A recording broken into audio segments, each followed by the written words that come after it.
الفطور ما يحلى إذا ما بعدها حلويات، أي حلاوة.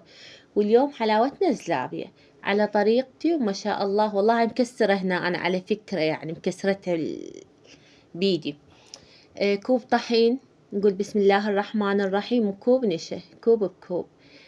نقول خاشوقة خمرة، نص خاشوقة صودة، نص خاشوقة صودة صغيرة، ونص خاشوقة، على فكرة خاشوقة شاي يعني، نص خاشوقة ملح على مود يعادل الحلا، وكوب وربع أخذة ماي كل واحد، وطحينة، واتركها ساعة لمن تختمر. هنا اجيتها بعد ساعة لقيتها مختمرة ما شاء الله متضاعفة، بس أنا ما مصورة اللحظة. تمام تمام يا قلبي. عندنا الشيرة كوبين جلاس بكوب ماي، ونتركها 5 دقايق. عصرة ليمون صغيرة على مود ما يشكر. عندنا الشيرة اللي يسمونها بعضهم دول قطر، قطر اي هيك شي يمكن ان شاء الله ما غلطانة. وخليت عليها صبغ الطعام، عارفين شلون؟ شوي صفار انطيتها. وهاي عندنا بعد هي دافئة على فكرة هنا ما شاء الله. هنا لقيتها مختمرة، واجيت فرغتها بعلبة الزلابية. والمقلاية يعني طاوة كبيرة أخذت من عندي يعني 4 عصيرا بالطاوة على فكرة. أنا سويت 3، شفت عندي مجال خليت الرابعة. يكون الدهن عندنا يحمى، يعني ما نحط الزلابية إذا ما تكون الدهن حامية. ما أعرف انتم باقي الدول شو يسمونها عندكم، احنا نسميها زلابية بالعراقي. تمام. ونص النار ما ننصيها ولا نعليها، نخلي النار وسط يعني، مو عالية على الأخير، نص النار. وهاي النتيجة ما شاء الله تبارك الرحمن، لونهن ذهبي. شليتن وين؟ شليتن على الشيرة.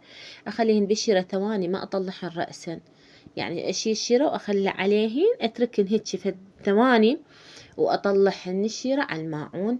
ونتيجتها والله العظيم ما أحكي لكم، حلفت والله يعني جاي أقول لكم والله ما أحكي لكم عن الطعم والقرمشة، والمحلات ما تلحقها. بس أنا مع الأسف يعني تليفوني ما يصور هذاك التصوير الواضح، يعني تعبانة باختصار، يعني مو تعبان، تصويره ما حلو. وهاي النتيجة. قلت لكم أنا أعاني من تصوير تليفون لونهن ذهبي وأفتح، بس هنا عندي اللون أطوخ ليش ما بعرف يعني، وغيرت الاتجاه، غيرت المكان نفس الشيء. ورشة فستق مطحون ناعم عليه، بس ليش يطلع بالكاميرا لون غامق استاو زايد ما بعرف.